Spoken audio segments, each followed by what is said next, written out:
Hey guys, you've heard of the Young Turks podcast because you're listening to it right now. But make sure that you subscribe and give it a 5-star rating if you like it. Thank you for listening. Drop it.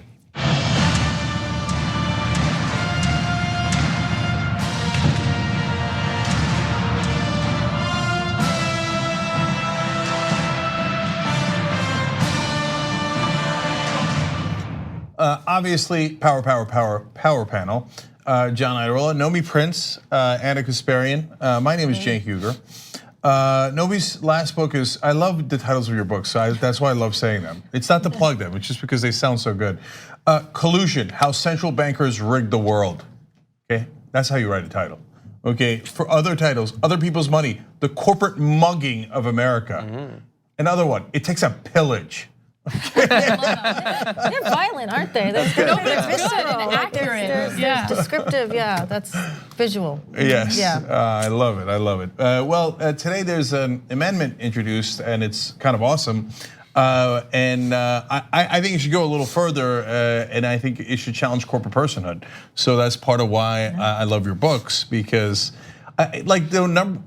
It might now actually be the #1 myth on television and in Washington that Americans love big business, right? Like people are like, oh no, in West Virginia you're going to want to run a big business candidate.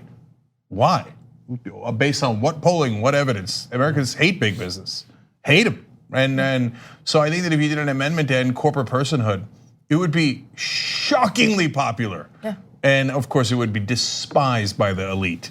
And that's why it has get their money from big business. That's the entire point. Big business is what makes individual votes more important, and also overrides them at the same time. That's the whole entire point. Their amassment of money and influence is the definite problem.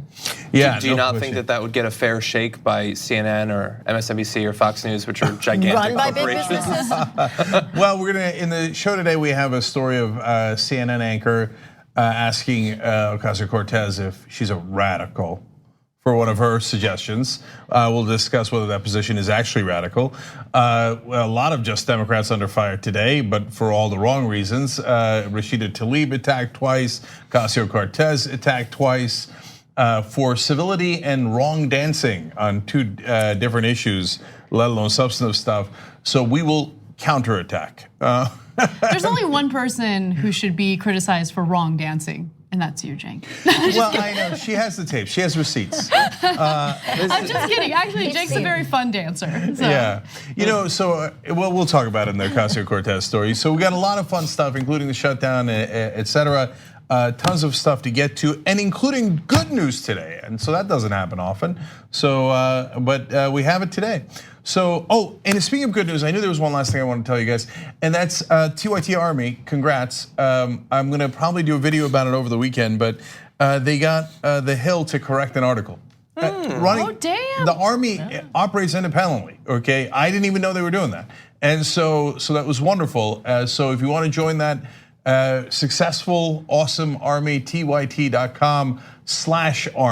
And thank you to everyone who sent love to Ocasio-Cortez, Tulsi Gabbard, and Ro Khanna for their no vote on PAYGO. And I was just out there talking to the aggressive progressive guys, and Malcolm made a hilarious point. He's like, yeah, you know, when I was phone banking to get voters out, I was like, now remember guys, we're gonna do PAYGO, okay? And they were like, oh yes, then I'm gonna go vote, right? And Jimmy was like, yeah, and we promise him it'll be the first thing we do. Like, no real voter wants PAYGO, not one. Anyway, okay, but we're on to good news. Well, and good news on that really fast, that Alexandria Ocasio-Cortez has signed on, she's introducing legislation with Pramila Jayapal to get rid of it today. Okay, so that's awesome. Jayapal now stepping up and immediately introducing legislation on Medicare for all. That's awesome. So there is plenty of great news today, and good just Democrats and progressives stepping up and doing the right things today. So, and thank you to all of you who I would argue put on the appropriate pressure to do that. It's our job to keep them accountable, no matter how much we like them or support them. In fact, more so because we liked and supported them. So thank you guys for doing that. Yes. All right, John, you got a lot of news, let's do it. Okay, so much. We'll see what we can get to. New Congresswoman Rashida Tlaib has made Republican heads explode all over the country because of her calls for Donald Trump to be impeached. Not because she's asking for it, but because of the words that she used while asking for it, as you'll see in this clip. And when your son looks at you and says, Mama, look, you won, bullies don't win. And I said, baby, they don't. Because we're going to go in there and we're going to impeach the Dear God. My But seriously, God. that's the response. All over the place. We were watching a clip from Fox News, which we're gonna show you in a second. It just, the way people are talking about it, it's like, it's difficult to be more fake than usual on these news stations, but they're more fake than usual about this. They're acting like children in response to this swearing.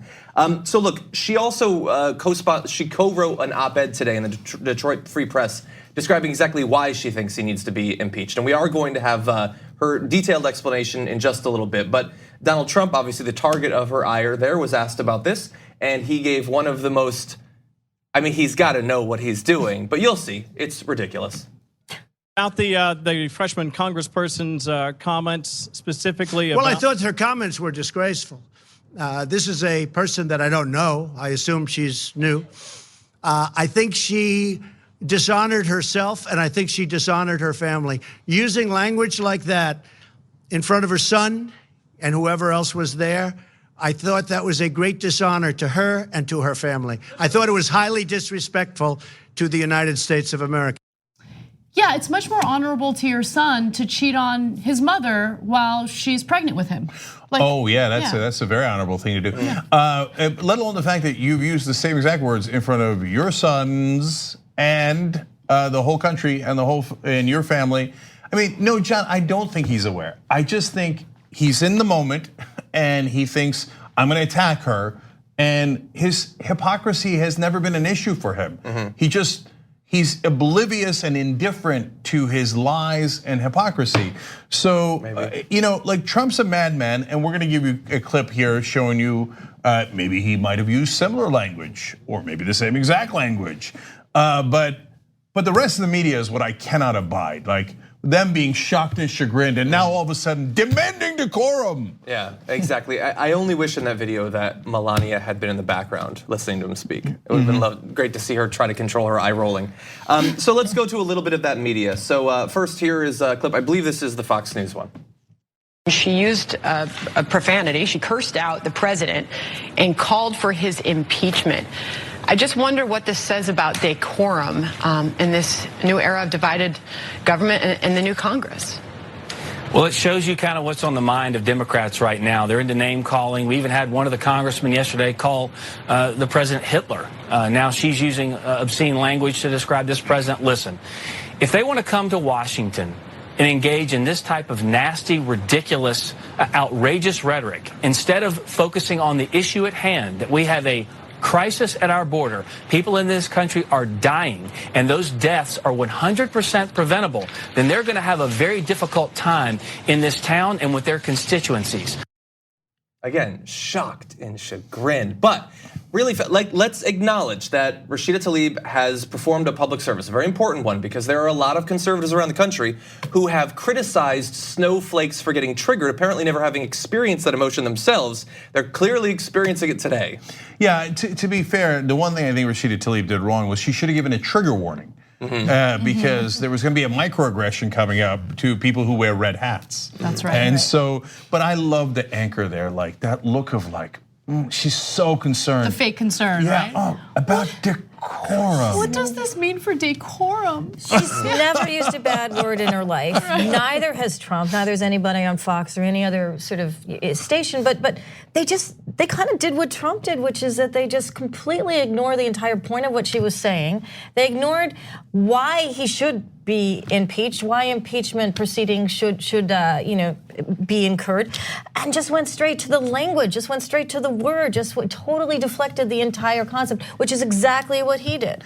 Yeah, so I want to talk about the mainstream media overall, not just Fox News, but first, let's give you the wonderful hypocrisy here. The White House person that you saw in that clip said, like, this is nasty. The Fox News host says, it violates decorum. Let's see if anybody else has ever violated decorum before. Our country's going to hell. It's going to hell. What the hell are we doing? Knock the hell out of them. My tax proposal cuts the hell out of taxes. I don't give a damn. He gets the nomination, they're gonna sue his off. We'll beat the out of them. Let them beat the out of ISIS also. They're ripping the out of the sea. We're going to knock the out of ISIS. Going to knock the out of it. Whoever the hell bought this mic system, don't pay the son of a to put it in. I'll tell you. You shouldn't pay the bastard.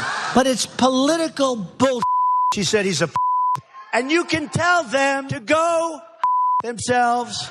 You're not going to raise that price. You understand? Listen, you Look, look, we had to bleep all of it, but the last one that he used, I think you could tell which ones were which overall, but the last one he used was the same exact mother effer thing that Rashida Tlaib said. Same exact one! But to be fair, I remember when Fox News did the segment saying, we have violated decorum here. Well, he uses less syllables. like she actually, I was just looking at the math on that. She kind of did, sort of 4 syllables in her decorum violation. Decorum violation. He kind of just uses one at a time. It's all, so maybe that's really the issue. It's the complexity issue. So I just want to bring up, okay, so we see the hypocrisy, and for far too long, there's been this double standard when it comes to the behavior of those on the left versus the behavior of those on the right. The right wing gets to do and say whatever they want. In the era of Trump, no apologies, right? And it's worked out for them. And the left should have learned, and I think is finally starting to learn, a very valuable lesson. You don't buy into that narrative, you don't buy into that double standard. You speak the way that you feel comfortable and you don't apologize for it. And so I love what I'm seeing from the left right now. Decorum was thrown out the window a long time ago, right? If we had Republicans who were playing by the same rules, then I would say, yeah, okay, we want civility, we want to have a situation in which we work together, but we're not living in that world. There's no interest in collaborating, negotiating, working together. We're now dealing with 2 weeks of a partial government shutdown. And look, words matter, but I would argue that actions matter way more. I mean, you want to talk about decorum, let's talk about the intentional cruelty of the Trump administration and all the pain and suffering that they've inflicted on all these people, including children who were ripped away from their parents at the border. Please spare me your nonsense, fake concern about decorum. Well, yeah, and in terms of actions, I mean, if you want to compare like to like with Congress people and how they should act, apparently we now know, saying mother effer, that violates decorum. Assaulting a reporter on the eve of your election doesn't violate decorum, apparently. If you're Duncan Hunter and you call your opponent a terrorist and then buy yourself shorts while saying, I'll pretend that we're sending them to the military. I'm gonna use campaign funds to buy myself shorts and say I'm giving them to vets, doesn't violate decorum. So again, very different standards there. Yeah, well, to both of your points, first I'm gonna go to graphic 3 here. Rashida Tlaib with an awesome tweet. She said, I will always speak truth to power. Hashtag unapologetically me. Yes. Yeah. Okay, that's how you do it, okay? Yeah. Don't let them bully you, and that was the whole point of her speech. That was a great move-on party that she was at, by the way. And then, but to the mainstream media, if you are reporting this as some sort of violation of civility or decorum without giving the context that Donald Trump has destroyed decorum and civility, you are a terrible reporter. Yeah. Because without that context, you've done a great disservice to the truth, which is that this decorum, if it existed at all, was shattered by Donald Trump. It no longer exists at all. So we do not accept an uneven playing field. We just don't accept it. By the way, I am principled on the issue of cursing, which is hilarious, but I never minded Trump's cursing. I think that the demands for civility by a lot of Washington elite is also has a second purpose, which is to protect the status quo. Hey, everybody take it easy, don't rock the boat, don't get too excited, let's keep the status quo going. So I didn't mind it when Trump did it, and we were honest and fair about that, and I certainly don't mind it when Rashida Tlaib does it. Exactly, yeah, we don't mind, when he says, go into the audience and knock them the F out, we don't care about the F part, we care about the political violence part. Exactly, the actual assaults are a problem. Exactly, now, one other bit of context that it would be awesome if the media were to engage in, like if you want to do a full news cycle about Rashida Tlaib, if you want to dispatch all of your reporters around DC and follow her around and hound her on her first full day in Congress, you can do that, but how about ask her not just about the word she used, but about the case that she is making. So she says that we should impeach him, which is obviously, that's huge. A sitting congressperson says we should impeach a president. maybe you should ask her why. Okay, no, just the language. Okay, well, thankfully she went around them and she published an op-ed in the Detroit Free Press, and here is some of what she made as in terms of a case for impeaching him. We already have overwhelming evidence that the president has committed impeachable offenses, including, just to name a few, obstructing justice, violating the emoluments clause, abusing the pardon power, directing or seeking to direct law enforcement to prosecute political adversaries for improper purposes, advocating illegal violence and undermining equal protection of the laws, ordering the cruel and unconstitutional imprisonment of children and their families at the southern border, and conspiring to illegally influence the 2016 election through a series of hush money payments. I don't think any one of those things she's saying there is even really debated. I mean, in two different ways. I mean that there's no counter evidence and that people don't even talk about it generally. But she goes on to say, because many people, when they talk about the possibility of impeaching the president, they talk about it in relation to the special counsel's investigation. She mentions that, but that is not her prime concern. She says, whether the president was directly involved in a conspiracy with the Russian government to interfere with the 2016 election remains the subject of special counsel Robert Mueller's investigation. But we do not need to wait on the outcome of that criminal investigation before moving forward with an inquiry in the US House of Representatives on whether the president has committed impeachable high crimes and misdemeanors against the state, abuse of power and abuse of the public trust. And that's very true. That's true historically, and that's kind of the point that I was making in the beginning. It doesn't matter how you say, how you get to the fact that there needs to be an impeachment process started. There's a multitude of reasons for it, and I like the fact that she kind of didn't just focus on the Mueller investigation, which has been most of what is discussed when impeachment is even brought up on any of the networks on the left or the right in the middle. The fact that she delineated all of the reasons why ultimately he has abused the power of that office, and he has had conflicted issues of business and potentially political connections, not just with respect to what Mueller may or may not find, but with respect to his entire organization throughout when he was campaigning, when he got in, and until now. There's a lot to dig into. Yeah, 100%. Yeah, and look, I understand the value of waiting for the Mueller report to go forward if you're going to go forward on impeachment, because you might have a number of different crimes you have to add to the docket for what to impeach him on.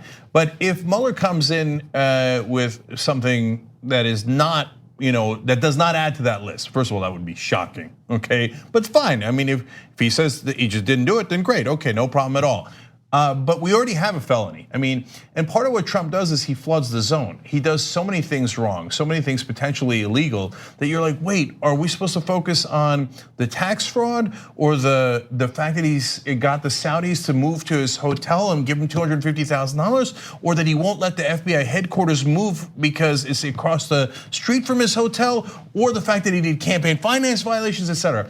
But to me, like the one right now that even without Mueller, you have a guy going to prison for 3 years, Michael Cohen, because of campaign finance violation that he coordinated with Donald Trump. So that is an absolute clear felony crime.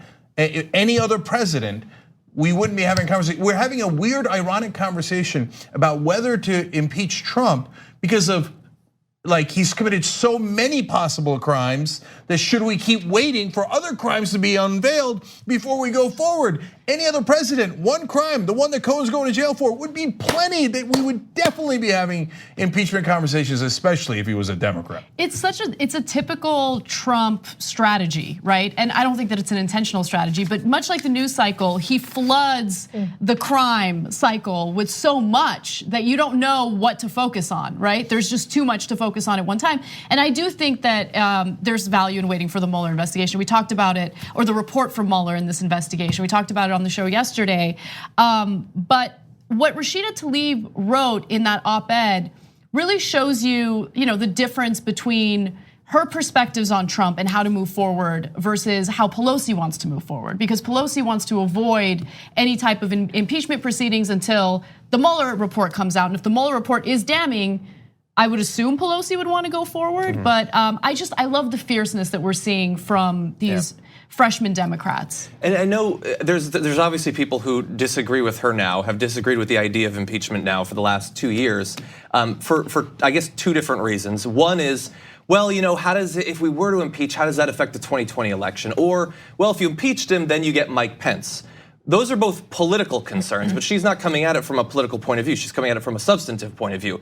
She says in her op-ed, and you should read the entire thing, the reason we have impeachment in the Constitution is to defend the country from a criminal president. And she lists all of the damage that she's done. And she says, I'm not gonna wait around for 2 years because maybe it'll help me in an election if I think that he is violating the law and it's hurting the American people. If you care about the actual substance of what he's doing, then in that case, if you believe he's committed a crime, you cannot wait around. You have a moral imperative to actually act. So whenever we talk about something, we try to put the link in the description box below. So we'll put her op-ed so you can read it in the description box below if you're watching this later on YouTube or Facebook. So please check that out. I think it's important for you to get the whole substance. And John's absolutely right. I mean, politics, you wanna have that conversation, that's interesting, but we elected these people to be substantive. And she's saying we must act on the policy implications for the whole country. And it's, yes, there's important policy implications for Medicare for all, et cetera, but you also allowing a criminal president to be above the law is devastating for our democracy, so we must act. And if you can, on Monday, I believe, actually, on the Damage Report, the co-author of that op-ed is going to be on my show, The Damage Report. I'll be interviewing about that, so tune in then. And I just, again, the whole entire initial conflict of interest upon which he got, basically has skirted his entire presidency, whether it comes from the Mueller investigation or whether it comes from an outside source. It does need to be investigated. It's something that reporters have been talking about, that the analytical organizations have been talking about. He continues to have business interests throughout the world that we know not that much about the finances for, that are involved in countries for which he is also in charge of making policy. Yeah. That needs to be something that we care about and investigate. Yeah. Absolutely. All right. We actually have another Rashida Tlaib story for you guys, so I'll do that one. So Rashida Tlaib in the news a lot today. She got sworn in on Thomas Jefferson's version of the Quran. So Thomas Jefferson had his own version of the Bible, which is actually more controversial because he ripped out a whole bunch of pages he thought made no sense at all, and so it's called the Jefferson's Bible. Why is that controversial? Religious people do that today all the time. They might not physically rip out the pages, but they don't mention the parts that are pretty terrible. Yeah, that's certainly true. They're like, don't eat shrimp. Oh, we're gonna rip that part out, right? Hate gay people, keep that one in, keep that one in. But Jefferson largely kept the wonderful stuff about helping other people. Now, that's super relevant to the history of our country because Jefferson, obviously one of the founding fathers, and Madison wrote the Constitution, but he partly based it on something that Jefferson had written earlier, and so he did not believe that we should be a Christian nation, and he was very explicit about that. I mean, you don't get any more explicit than, I don't like these portions of the Bible, I'm gonna rip them out. Right. So, I mean, anything you hear from evangelical right-wingers telling you that the founding fathers wanted this to be a Christian nation is a total and utter lie. It's a preposterous lie. In fact, we're gonna prove it in the text of the Constitution in a second as well. So, and Jefferson also had a Quran, and Rashida Tlaib is not the first person to do this. Keith Ellison did the same thing. She's the first Muslim American woman in Congress, along with Ilhan Omar at the same time. But she's actually the third Muslim overall. Andre Carson and Keith Ellison were Muslim members of Congress, so it makes sense for her to get sworn in on a Quran. That's her religion. What else would she do? Of course, the right wing did not see it that way. So rage online, like America is vanishing. What do you mean it's vanishing? So you mean your power to dominate over others is vanishing? That part is true, and that's what sets you in a race. But there are so many of these tweets, and they're all hilarious and ridiculous, so I can't do all of them, but I'll give you a quick sampling because they're fun. Fed Up American, which is already an awesome handle, says there should be a law that you swear on a Christian Bible or not serve at all. You live in America, and our constitutional rules are a republic. Giving security clearance to non-believers of our republic lowers our security from hostile nations. I don't think he's read the Constitution. No. Possibly not the Bible either. Of course. Okay, so I'm gonna read you the Constitution because apparently right-wingers are stupid and have never read anything at all, especially the United States Constitution. He said if she doesn't believe our republic, that she should not serve. And we must abide by the Constitution. That's what it means to believe our republic. That part I agree with. So here's the First Amendment. I know might be hard to find. I don't know, it's complicated. Has anyone ever mentioned the First Amendment before? It is first, so let's read it for you guys. Congress shall make no law respecting an establishment of religion or prohibiting the free exercise thereof. So it couldn't be any clearer. If you love the American Constitution, you should never consider establishing a religion or favoring one religion over another. If you don't like the American Constitution and you believe in, other forms of government like Iran has or Saudi Arabia has, where you say a religion should rule our government, well, great, then move to Iran or Saudi Arabia. But you're un-American. You're un-American. So understand, Rashida Tlaib is 1,000 times better American than you because she understands the country. So it's hilarious to say that you should swear on the Christian Bible or not be allowed to serve at all. That is the exact opposite of what the Constitution says. But these idiots aren't done. Captain Mike 26 says, our nation is doomed to become a liberal cesspool. Muslims, of course misspelled, are soon to take over. Wow. I think that's intentional. The Muslims. Yeah. Oh, Muslims. So clever, so clever. But my favorite part is this. Yeah. Mainly they're accusing her of being racist against whites and Christians. She's Muslim. Right. Is just her existence an offense to you? I mean, my God, how triggered are you, right? But look at that last line. White voters are generally stupid morons. But wait a minute. That's racist against white people. She didn't do the racist thing, you did. It's complex. Okay. That's complex. Man, they are weirdos. Like, I can't believe how racist she is against whites, because whites are stupid morons. What? Okay, and I'm not done. R. Robach, about the Quran. It's the book of Satan and should not be allowed in the United States. Wow. They all should be gathered up and burned. Wait, what does Satan do? Oh, he gathers up people and burns them. Mm-hmm. Oops. I mean, not two brain cells between them, between all these different tweeters on the right wing. And what's amazing is they write that down and they don't realize how stupid it is. No, and the anger behind it. It's stupid, it's unaware, it's ignorant, it doesn't utilize Google, and it's angry. And that's the issue. Yeah, and what were all of these nonstop debates regarding religious liberty about, right? Where when the debate came about regarding whether or not a baker should bake a cake for a gay couple.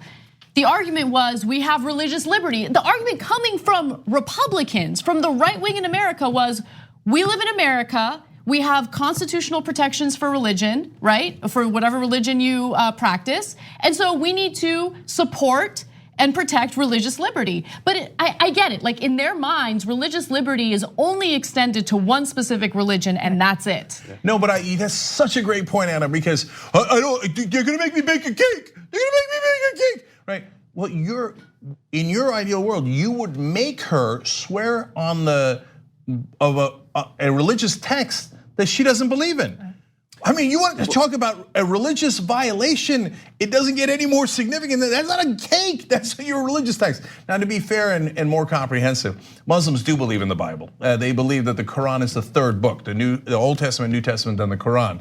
But still, the Quran is the final version in their vision of this. And so, of course, making them just swear on something else doesn't make any sense at all. And then finally, not about Rashida Tlaib, Kyrsten Sinema, she got sworn in as well.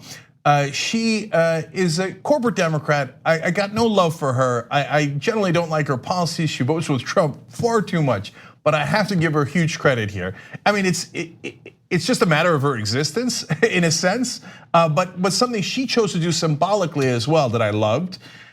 She is openly bisexual and openly atheist. So the part that I love most is she swore on a law book. Instead of any religious text. I do like that. And that's awesome, okay? Yeah, we did Harry Potter. And my other favorite thing is, Harry Potter's funny, is that the person swearing in the senators is Mike Pence. Damn. So good. Was his wife there? Right. Well, there was another woman in the room. I hope the wife was there. Right. If mother's not there, I don't know what he's doing. Can I point out one other thing? Because you've been attacking the right wing a lot, and I feel for them a little bit, so I want to reassure them. Anytime you feel concerned about what book someone is swearing on, reassure yourself in the knowledge that swearing on a book doesn't do anything. It doesn't mean anything. You can use I can do it on this paper. Now look, if you care about a particular text, use the text you care about, fine. If we're gonna make people put their hand on a piece of literature, then you do whichever one you want.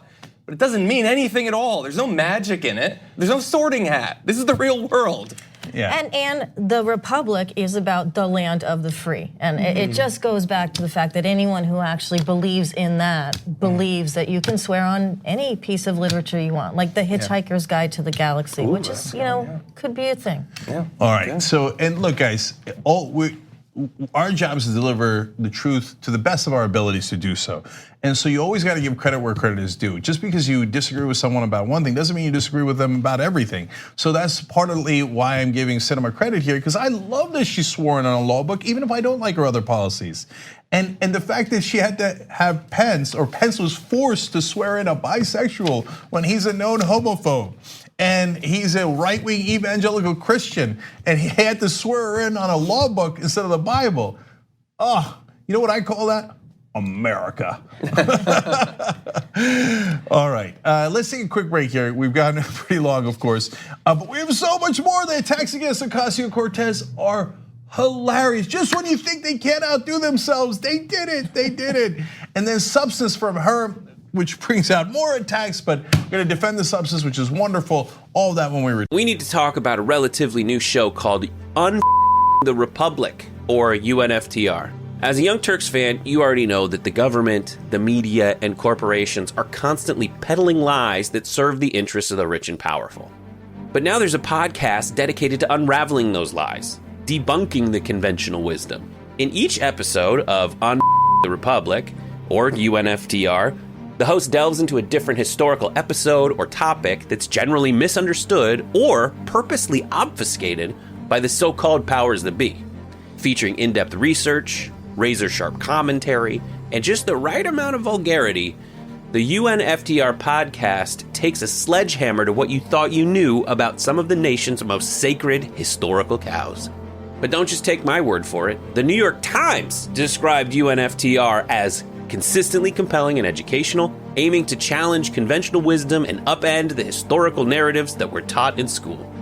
For as the great philosopher Yoda once put it, you must unlearn what you have learned. And that's true whether you're in Jedi training or you're uprooting and exposing all the propaganda and disinformation you've been fed over the course of your lifetime. So search for UNFTR in your podcast app today and get ready to get informed, angered, and entertained all at the same time.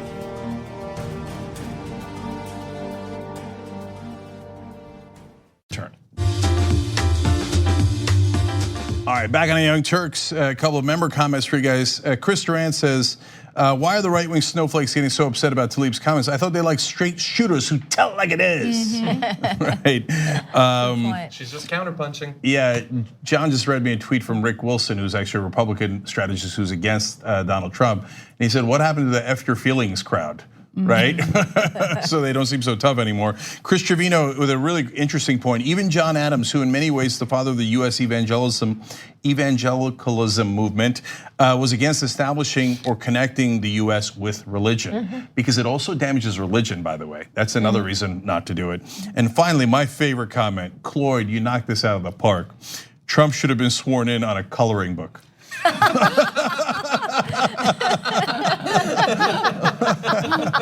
I picked the best coloring book. I know how to color inside the lines better than anyone else. Ever. Look, you know what? We're gonna go old school on this one. I know it's a real pain in the ass for our crew, but we got to get Cloyd a T-shirt. I mean, when everyone on the panel LOLs. That's okay, awesome. So Cloyd, we'll find you a way to get you a T-shirt. Shop tyt.com. You pick the one you like. All right, John, what's next? That was good. Okay, now let's have a little bit of fun. The right's newest plan to destroy Congresswoman Alexandria Ocasio-Cortez has failed in epic fashion. Here's the video that they honestly thought would do her in.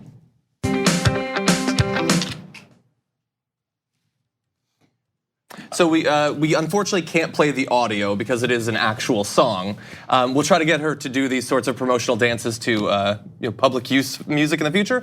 But there, you're seeing this is back in 2010, I believe, or at least it was posted by BU in 2010. Right. It's they're doing the Breakfast Club dance and having fun and enjoying youth.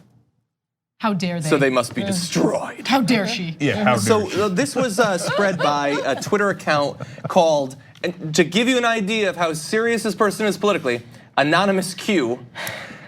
Lots of credibility there. Got the Q there. It's probably random Q. Doesn't have anything to do with anything.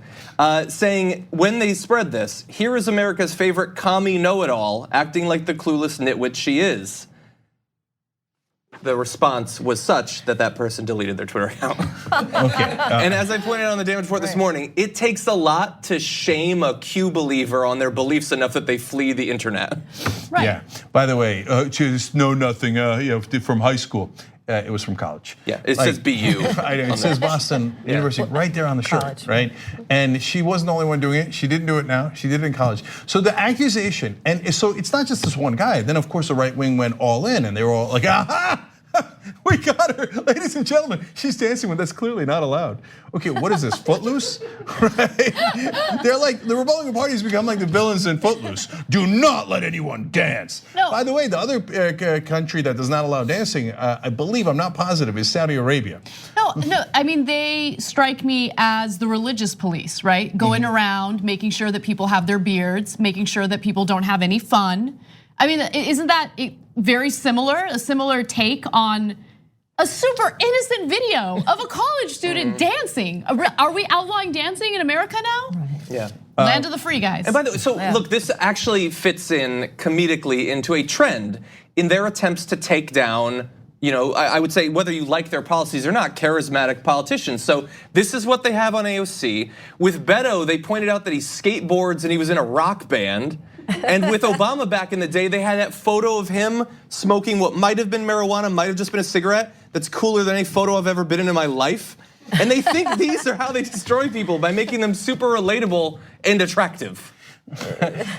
But really, I mean, who are you guys? I mean, do you think that it's like when she was in college, she should not have danced?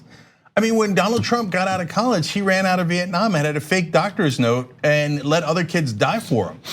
That's okay. But did he ever dance? I mean, what kind of weirdos are they? I mean, if you tried to find a way to turn off the American people more, you couldn't do it. So thank you. So go ahead. No, but because the level beneath that is like they don't understand voters just at all, because voters clearly don't dance. And so if you can detach them from Alexandria, then you somehow, I don't know, get your person back in Congress. Yeah. It's weird. So I feel like there are certain politicians who can't win regardless of how they act, what they do, what their past is. And when I say certain politicians, I mostly mean women, okay? Women, if they present themselves as too serious, they don't go out of their way to have fun, or if they do have fun, they try to conceal it.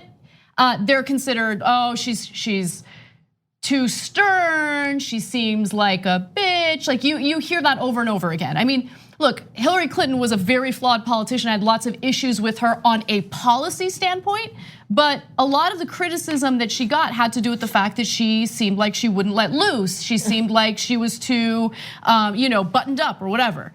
Whereas with AOC, she's young. She made history as an incredibly young woman who got voted into Congress, and she was in college not too long ago as a result of that. Yeah. And so, she danced in a video. It's not that big of a deal. And here's the thing. So there's that double standard when it comes to women in general.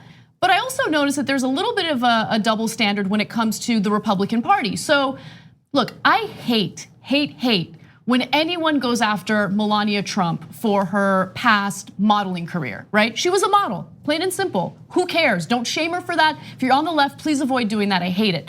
But for the right wing, you're gonna go after AOC for being fully clothed and dancing, but you're gonna give a pass to the president's wife, who did a lesbian semi-nude photo shoot.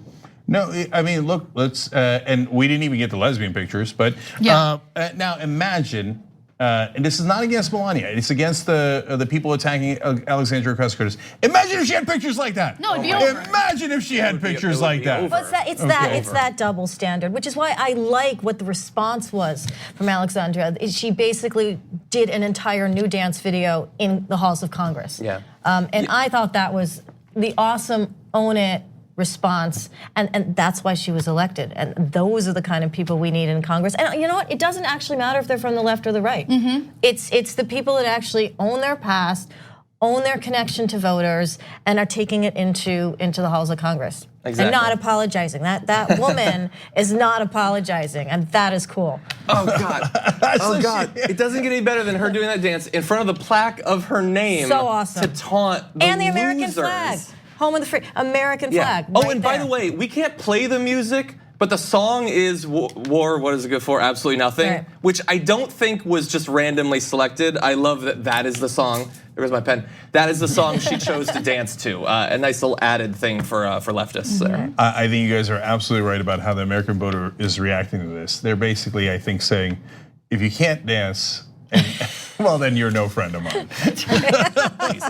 That wasn't even quite right. That wasn't even the right quote. Anyway, but like we're having fun and we're laughing and everything, but understand that the reason they spread it, the reason why, not just the first guy spread it, but like people like Stacey Dash were like, well. They actually thought they had something is because they are, we know, we've talked about this 100 times, they're terrified of her positions because they're so popular. That is why Hannity had one of the most ridiculous own goals of himself when he put up her platform and people around the country are like, that looks good for the left, actually. Wait. Universal free healthcare? Exactly. What they need to do is convince you that she's crazy. And that is why they will only show carefully selected video screenshots of her with her eyes wide. And that is why they're showing her dancing, because they see that and they don't see youth. They see, oh, she's out of control. We gotta convince people that she's crazy. Did Claire McCaskill retweet any of those? I don't think so. However, I will say, I mean, like, so someone put out on Twitter that normally the Gap needs to spend millions of dollars to get an ad like that. Like, she's gonna do the dance on Ellen any day now. Like, people are gonna be doing this dance. Other politicians are gonna be digging through their archives to find stuff like this, you fools. By the way, one last thing. You know that Donald Trump also danced, but he danced with the Saudis. So you did not complain when he danced with people who, even before Jamal Khashoggi, on a regular basis behead people. Right? Let alone all the disastrous wars and let alone all the times they've attacked us, right? And funded the people who attacked us. So dancing with them is cool, but dancing when you're in college and having fun, not cool. The hypocrisy of the right wing knows no bounds. Trump's real good at the Dumbo Mambo.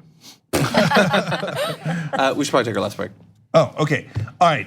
God, we have so many other stories. Oh, okay. And good news coming up. All right, come right. At TYT, we frequently talk about all the ways that big tech companies are taking control of our online lives, constantly monitoring us and storing and selling our data. But that doesn't mean we have to let them. It's possible to stay anonymous online and hide your data from the prying eyes of big tech. And one of the best ways is with ExpressVPN. ExpressVPN hides your IP address, making your activity more difficult to trace and sell to advertisers. ExpressVPN also encrypts 100% of your network data to protect you from eavesdroppers and cyber criminals. And it's also easy to install. A single mouse click protects all your devices. But listen, guys, this is important. ExpressVPN is rated #1 by CNET and Wired magazine. So take back control of your life online and secure your data with a top VPN solution available, ExpressVPN. And if you go to expressvpn.com/TYT, you can get 3 extra months for free with this exclusive link just for TYT fans. That's expressvpn.com/TYT. Check it out today.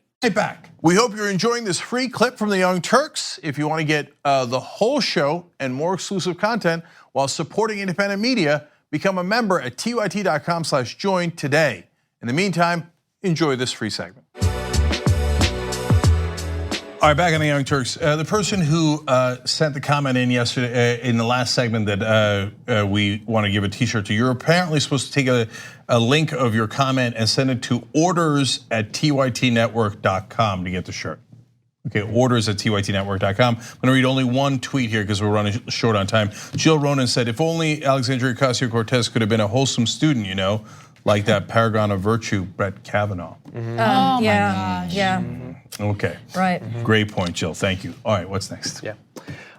Important stuff. On this weekend, 60 Minutes, Anderson Cooper interviews Representative Alexandria Ocasio-Cortez. So we don't know everything that they spoke about, but one excerpt from it has been released. And in it, they talk about the possible need to raise taxes on the wealthy to pay for programs like a Green New Deal or Medicare for All, universal education, and things like that. And Alexandria Ocasio-Cortez's willingness to talk about the possible need to raise the top marginal tax rate, and I use that term very specifically because most headlines are not using those terms, to 60 to 70% is causing most people in traditional media to lose their minds. So she said there's an element where, yeah, people are going to have to start paying their fair share in taxes. And when Cooper pointed out such a tax plan would be a, quote, radical move, that was his word, she said that she embraces the label. I think that it only has ever been radicals that have changed this country. Yeah, if that's what radical means, call me a radical. And since then, the 60 to 70%, and usually the headlines just say 70%, they just jump to the highest one, just says she will raise taxes to 70%. Can you just quickly explain what marginal means in this case? Because I think people are unfortunately very easily, they buy into the propaganda. Not necessarily confused, but misinformed. It's not their fault, it's just the way that it's being reported. Yeah, and they're specifically, purposefully misinformed. I won't be able to explain it as well as Nomi, so Nomi, feel free. Well, when we're talking about marginal tax rate, we're saying that up to a certain amount of the income of, say, the highest income bracket is taxed at lower percentages. And the idea would be that the amount that they make over a certain barrier, on that, they would get taxed by, it's 50, 60, or 70%. And it should be noted that when you use the term radical, one of the highest marginal tax rates was under President Eisenhower, who had been General Eisenhower, sort of during World War II, then was in the president during one of the highest growth periods in the United States, where he actually was a proponent of a higher marginal tax rate and a higher corporate tax rate in order to build the country. Yeah. So I just want to give a little further context that Ocasio-Cortez also gave. She said, look, when you're not going to get taxed 70%. So there used to be a lot more tax brackets. So. And even someone making over $10 million in the example that she gave, they do not get taxed at 70% for the whole 10 million. They only get taxed 70% for the dollar after 10 million. So, and the brackets keep going up as you go up. And so one of the points that economists make is about utility. The more persuasive arguments are not just that it gets the federal government more revenue for more investments in things like highways, schools, hospitals, etc., but bridges. But it actually improves the economy because it gets the money to the people who are more likely to spend it and grow the economy. But the utility argument's a really interesting one because they're like, look, Mark Zuckerberg is not going to get very much utility from $10,001,001, whereas if you're in a lower tax bracket, a lot of us, right, you get a lot more utility out of that extra dollar that you get to keep because his marginal tax rate at 10 million is higher, yours can be lower. I mean, that context is completely missing from almost any of the articles, except Matthew Iglesias did a wonderful job at Vox. And I do want to say one more thing about the word radical. I like that she owned it. There's two different ways to go on that. And Thomas Jefferson was a radical, George Washington was a radical, Martin Luther King was a radical. So that's a great way of going about it. The other way to say is, hey, you're talking to Anderson Cooper. His family, I don't know if they're billionaires or if they have hundreds of millions of dollars. His mom is Gloria Vanderbilt, and then he's been on television for a long time. Look, I could argue, especially historically and internationally, you paying the low tax rate that you do, Anderson Cooper, is actually radical. It's radical in the context of history, and it's radical in the context of the rest of the world. You pay a ridiculously low rate, and you have loopholes that allow you to even escape more taxes. I think that wealth inequality that we have in this country is actually what's radical. Exactly. Yeah. I mean, what if we said, okay, you have a top marginal tax rate. I'm not going to say a specific amount, just X, a variable. And then I'm going to lobby government, and over some decades, I'm going to get it cut to a third of what it once was. Right. That seems pretty radical, but that's actually what happened. So to add on to what Nomi said, let's talk about the historical context that from what we've seen from the interview, either Anderson Cooper's not familiar with or just chose not to mention when labeling her position as radical. Here is how radical it is. If you bring up this chart, it is exceeded by the situation that we had in the US for literally decades. That shaded lighter green, that's the highest marginal tax rate. And you can see that for decade after decade, it is significantly higher than 60 or 70%, topping out, I believe, at 94% for a short period in time. But weirdly, as they were able to spend more and more money on elections and they got more and more control and we allowed more and more lobbyists and all of that, gradually it goes down and down and down. That backsliding, I would say, is pretty radical. Going back to what we had during a period of the highest levels of economic growth in human history ever observed isn't radical. It seems like a pretty good call, actually. Yeah, even if you don't believe that the incredibly high marginal tax rate at the time, and it was high, incredibly high, 91% is almost as high as you can get, didn't lead to the economic boom. It is inarguable that it at least did not prevent the economic boom. We had the biggest economic boom in American history between Eisenhower and Lyndon Johnson, and the tax rate, highest marginal tax rate was between 70 and 91%. So, and there is a good argument to make, as we just outlined a little while ago, and that some of the top economists in the world make, that it actually did create the economic boom because it put the money back into circulation in the economy. And that was actually the argument that Eisenhower used, and it's the argument that Johnson continued to use, was that dollar in people's pockets, if you multiply that by more people's pockets, has a more stable pattern of growth on the economy because it's going throughout the economy than if it's just money that's accumulated and not taxed at the higher echelons of society or in corporations. Those growth periods on that graph, when taxes were that high on a marginal level, also coincided with corporate taxes being involved in accreting into the country as opposed to loopholing themselves out of it. Well, and we can actually briefly bring that up as well, because at the same time that highest marginal tax rate has been going down, if you see this chart, the corporate tax rate also gradually over time. And by the way, that ends at 2011, the effective corporate tax rate, with Donald Trump's tax cuts. It's around 10% right now with his tax cuts. If you actually bring in all of what's being and what didn't come back to the country that was supposed to come back to the country. And the last piece of context that's really important, guys, is the other side always talks about redistribution of wealth. They already did it. Yes. They redistributed the wealth from the middle class to the top, okay? That's right. They did that by lowering corporate taxes and lowering taxes on the rich.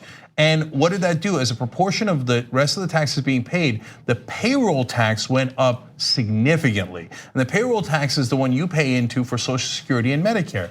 And that one, the rich get capped. They actually do not pay after a certain amount. So it is the most regressive tax we have, meaning the one that the middle class pays the most. So they redistribute the wealth to themselves, and then they turn around and when you say, hey, maybe we should correct that, they go, radical, radical. Even Iglesias did a wonderful job, really great information in his article on Vox, and we'll put the link down below for him. He had to go out of his way to say, like, now I know this seems crazy, okay? And the right wing say that Ocasio-Cortez is a know-nothing, right? But I mean, get a load of that irony. Because it's in fact them that know nothing. They know nothing at all. They don't know our history. They don't know economics. And all they know is who's paying me, who's my donor, I'm gonna serve them. And look, and if you're a corrupt Republican politician or a lot of Democratic politicians, I at least understand your motivation. But for the media, I mean, what is your motivation? No, but a lot of people in the media are rich, Cenk. Like we've talked about this a lot, and not everyone, right? But the Anderson Coopers of the world, as you mentioned earlier, they're rich. They're rich. They don't. I don't want to speak for Anderson Cooper, but there is this solidarity within the media to call people like Alexandria Ocasio-Cortez radical because they want to protect their own profits and their own money, right? And they don't necessarily think about it in a malicious way. I doubt Anderson Cooper before the interview was like, how am I gonna get Ocasio-Cortez? I don't want her raising my taxes. No. It's just that their assumptions, their groupthink and the bubble that they live in, they're like, oh my God, raising my taxes would be radical. Because then instead of having $485 million, I would only have $435 million. What would I do with my life? Those are made up numbers, by the way. I don't know how much Anderson Cooper has. And we know, but you nailed it, actually. But look, it's not just the really wealthy television anchors. A lot of the mainstream media, including otherwise decent publications like New York Times, Washington Post, they're reporters who are not that rich. Have these built-in assumptions. The assumption is this is a center-right country. The right wing is right. Higher taxes is radical. Lower taxes boost the economy. None of that is fact-based. They also live in alternative facts. Yeah, and so again, we point this out a lot. It is weird that we end up with all of the faces on the nightly news are insanely rich people. Yeah, of course, of course. I mean, not only are they geographically concentrated, but they're economically concentrated in a weird way. And for some reason, they don't understand the concerns of real people. That's weird. Yeah, and one final thing I wanted to just quickly add to this is I think that there needs to be a frank conversation among Americans in general about the reality of the American dream, right? Because I think that right now we still have a huge portion of the population that's convinced, even though they're living in poverty in a lot of cases, even though they're struggling to put food on the table for their children, they're convinced that higher taxes for the wealthy is a bad idea because they think they're eventually gonna get there themselves.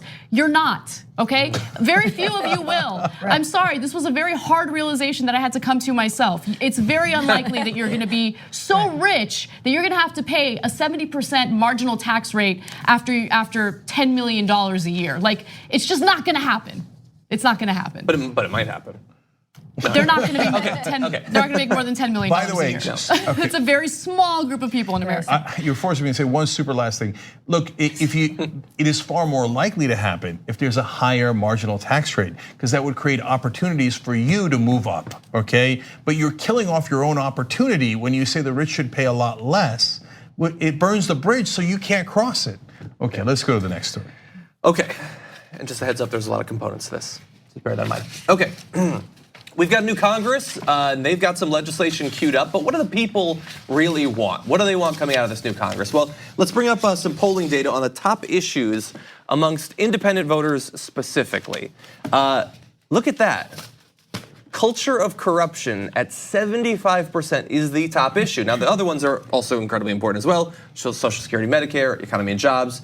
Right kind of change is an interesting sort of vague statement, but healthcare and prescription, all of that. But they do put culture of corruption even above things like healthcare and jobs, which is pretty amazing when you think about it. And okay, well, I mean, culture is sort of a vague concept. What can you actually do about it? Would they want Congress, who they don't trust and don't like, to do anything about it? Well, if you bring up this next poll, you'll see that they do actually really want some legislation to try to reform this. Overwhelming support. I mean, that's 84% amongst independents. You're talking about 72% amongst all voters. So 82%. 82%. I don't know. I'm not good at numbers. Okay, I'm a poli-sci guy. Well, here's my favorite part. Here's my favorite. So overall, voters say 82%. Yeah, do something about the corruption. And the fact that, like, when Just Democrats, for example, ran on that issue, that was the only litmus test. You're not allowed to take corporate PAC money. We're going to run uncorrupted. The establishment was like, oh, that's funny. Like, really? You don't think that's a winning issue? That's unbelievably you don't think that's a winning issue. Once again, mainstream media living in alternative facts. No, corruption is the #1 issue in the country.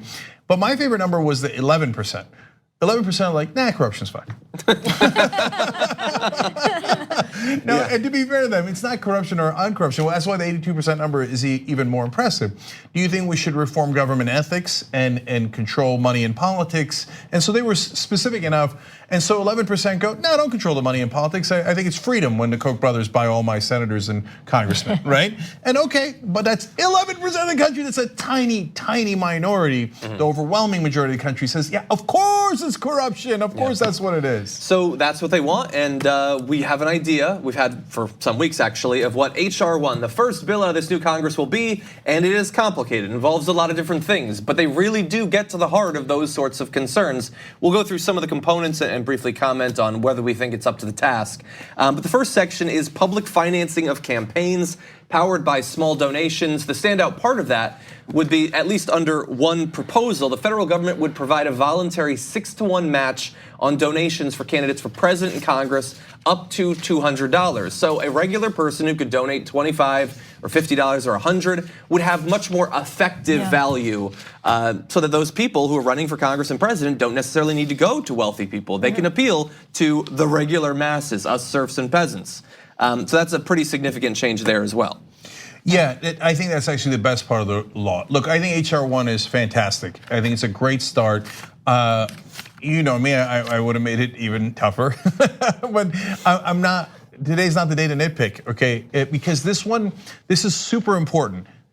When you're given half a loaf, or in this case, look, you can think it's a quarter loaf, you can think it's 3/4 of a loaf.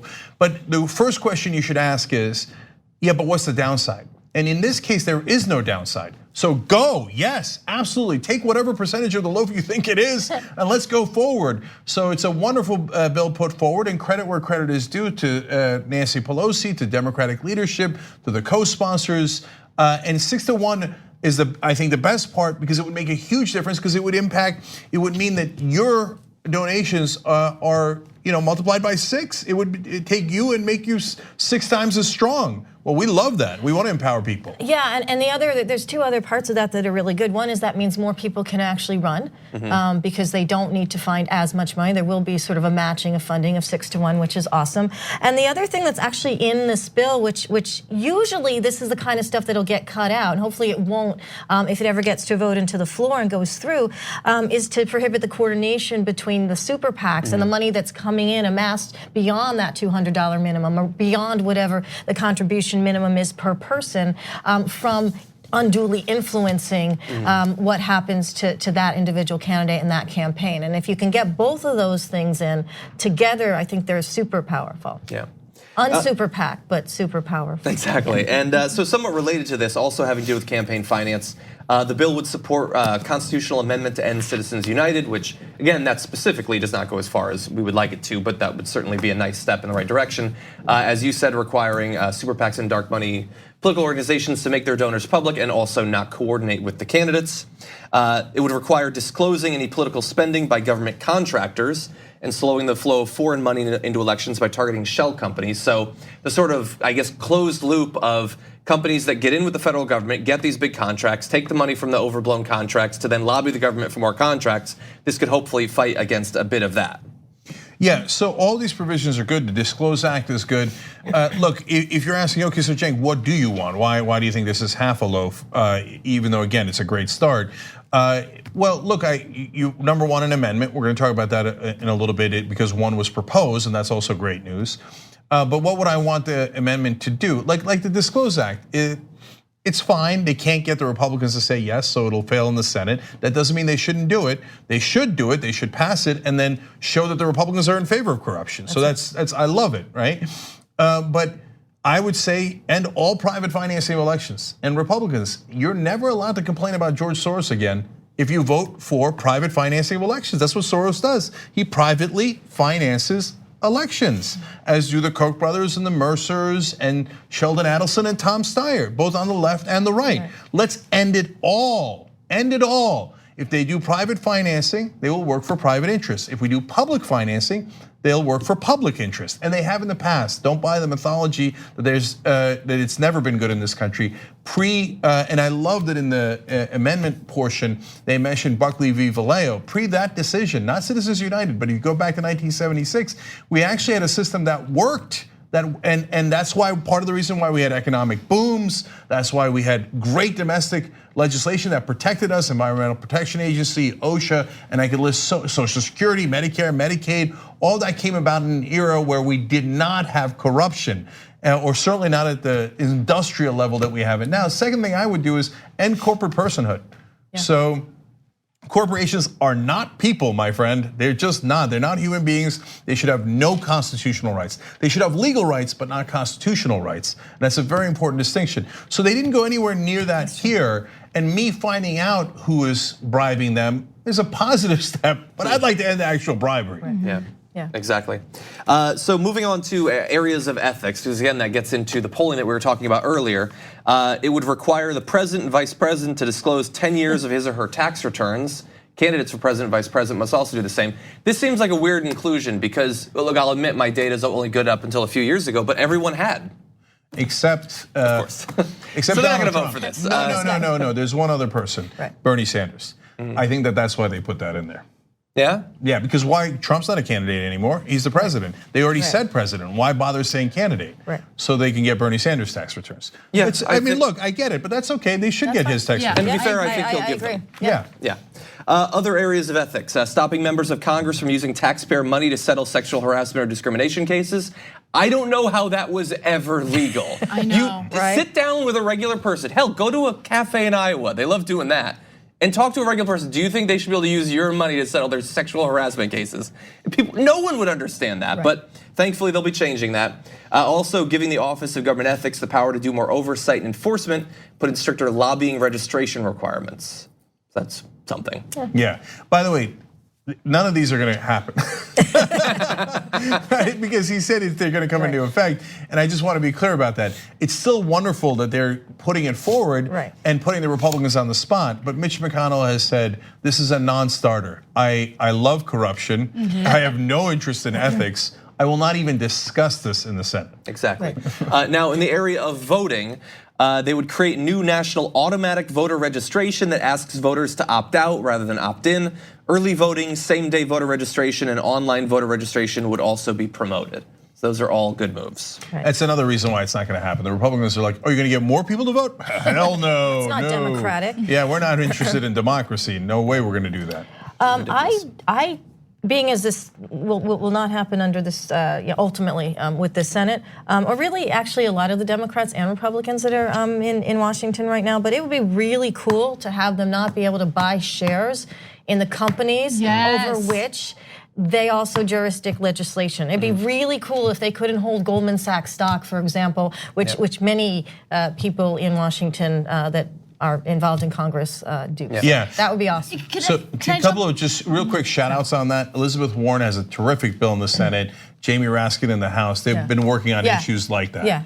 No, I feel that if you're a corporate Democrat who's against that, you don't have the right to go after Trump for his conflicts of interest. Because if you believe that our lawmakers should have the right to invest in companies that they would, that would basically influence their policy making, then first of all, you don't believe in democracy. You believe in people, having the ability to get elected into office and do things specifically to enrich themselves. And that's not democracy. I mean, it's crazy that we don't already have laws preventing that from happening. I agree. Exactly. Yeah. You know, one last thing about, I don't want to get too skeptical about it not happening because there is some chance. And so how would you get the Republicans in the Senate to actually be ethical? That is a conundrum. But there is a way because there's 25 Republicans that are up for election in 2020. And a lot of them are in swing states and they're in a cold sweat panic. Some of them right now are going, why did we shut the government down? Well, I don't agree with Trump. I don't agree with Trump. Please, let's reopen the government. They're already panicking 2 years out. So Mitch McConnell might say, hey, I'm not bringing it up. But at some point, the senators from Colorado, Arizona, and those different states where they're in a lot of trouble are gonna go, Mitch, you gotta bring it up. I gotta vote no on corruption. Otherwise, I'm toast. And then can you swing enough Republican votes to make it happen in the Senate? Maybe. And so that's why this is a terrific start. And the last thing is, I don't wanna just not mention something else that's very important, which is the Democracy for All amendment. And so that was brought forward and it's bipartisan, so that's great. They got one Republican to go along in the House, and you should give him tremendous credit, John Katko from New York's 24th District. It's okay to disagree on policy issues with Republicans and Democrats, as long as they are honest and they believe in democracy, and Katko apparently does. You want to get money out of politics and then have a real debate in a marketplace of ideas? Wonderful. So tremendous credit to Katko, but also Ted Deutsch, Jim McGovern, and Jamie Raskin, always a great fighter on this issue. The Democracy for All amendment does some great things, saying that yes, you can regulate spending on elections. Of course you can, and you can certainly regulate spending by corporations on elections. And that would get written into the Constitution. And then again, I would want it to be even more so and say, no, we're just ending the private financing of elections and we're ending corporate personhood. But a wonderful start here by some heroes in Congress. Credit where credit is due. In fact, look, we have the TYT Army, and oftentimes there's a lot of things that are wrong in the world, and they go and try to address that, and sometimes that's, we hope, constructive critique, but we also want to encourage positive things in the world. So, and we had a lot of success recently, and you should thank those congressmen. And we'll send you an email about it if you're in the TYT Army. If you're not, tyt.com/army. So send all these folks emails, tweets, Facebook messages saying, thank you for fighting to get money out of politics and fighting for an amendment. We deeply appreciate it. God, it feels good to give people credit and to have Democrats do the right thing. Makes you want to dance, but you shouldn't in case you ever run for Congress. All right, awesome. John, Nomi, thank you so much. Really appreciate it. There's so many more amazing stories for you guys. Come right back.